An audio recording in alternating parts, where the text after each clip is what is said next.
Hi guys, name is Tyler aka Nanogenix, and things keep rolling out today as far as Dokkan is concerned.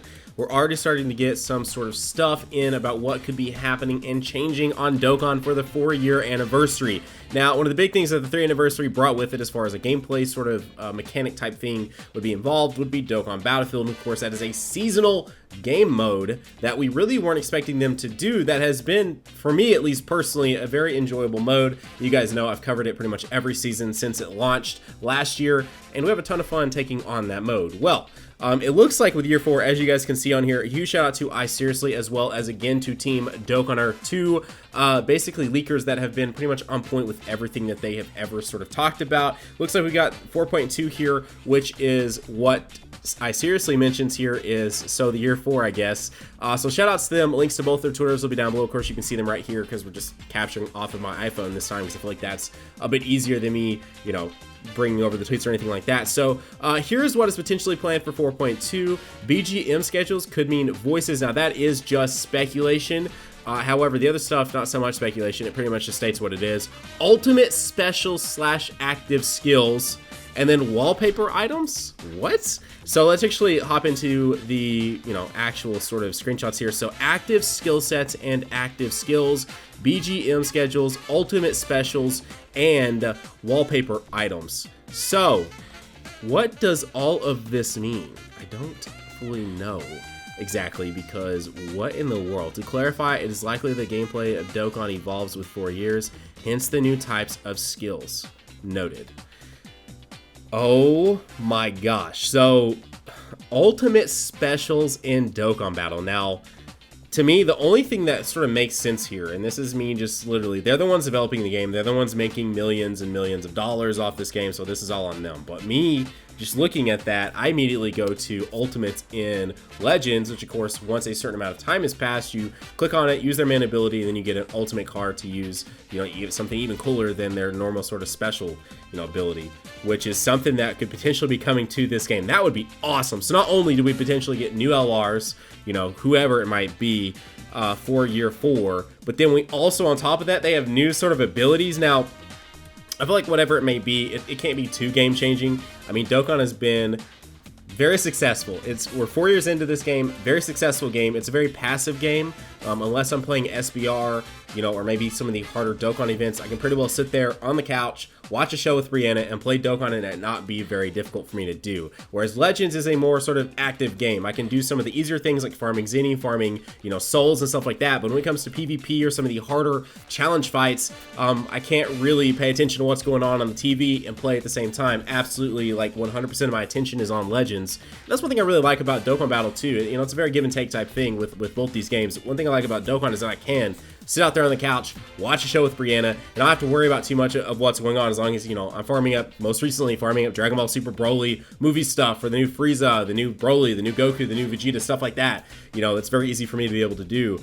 So I hope that as far as like changing the game, it's not too terribly much, but I'm also obviously and totally welcome to the idea of some new style mechanics, one of which being ultimate specials. And what could this mean? Because obviously every time that a unit attacks, it is like getting off a special in something like, Xenoverse or Budokai or whatever it might be, right? It's like getting off a special attack. Like as long as you get their 12 key or their 18 key, if they're an LR, you're getting to see this beautiful sort of super attack sort of play out on your screen. So like what could it even mean to take that a step further and have ultimate abilities that, maybe after 3 turns, you're able to click on like a brand new LRS to Shade 4 Gogeta and it does something even different, or maybe it's transformations. Maybe like the new way of transformations is after so long, you're able to use it when you want to, right? So for example, let's say LR Vegito, LR Gogeta, you don't necessarily need them to heal you at some point. Let's say they take away the HP restriction.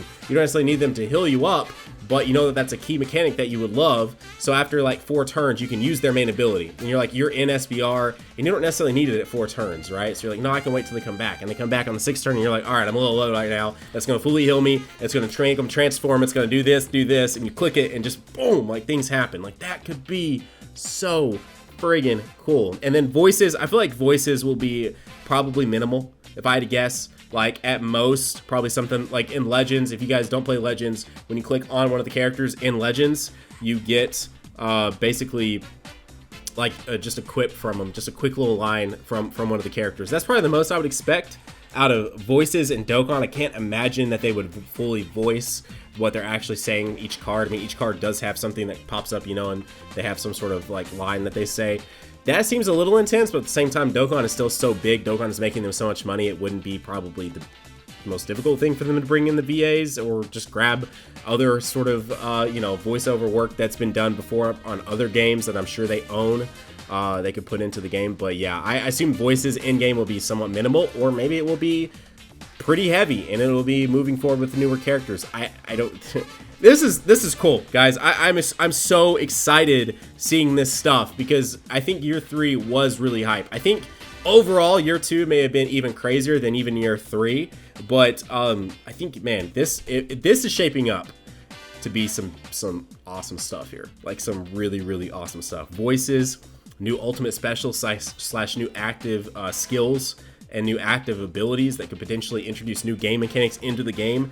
And then wallpapers, like, are they going to finally maybe get rid of these sort of you know, holographic style look that they've been going for forever, that people don't really, I mean, there's some people that like, but I feel like the majority of people don't like that. I mean, they're emulating old holographic patterns on cards. That's 1000% what they're emulating. If you look at even some of the Dragon Ball Heroes cards, that's what they look like. But maybe they're going to change that. Who knows? Anyways, guys, there you go.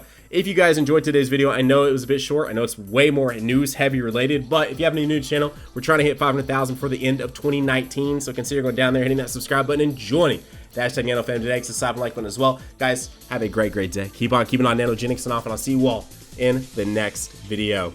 Bye, guys.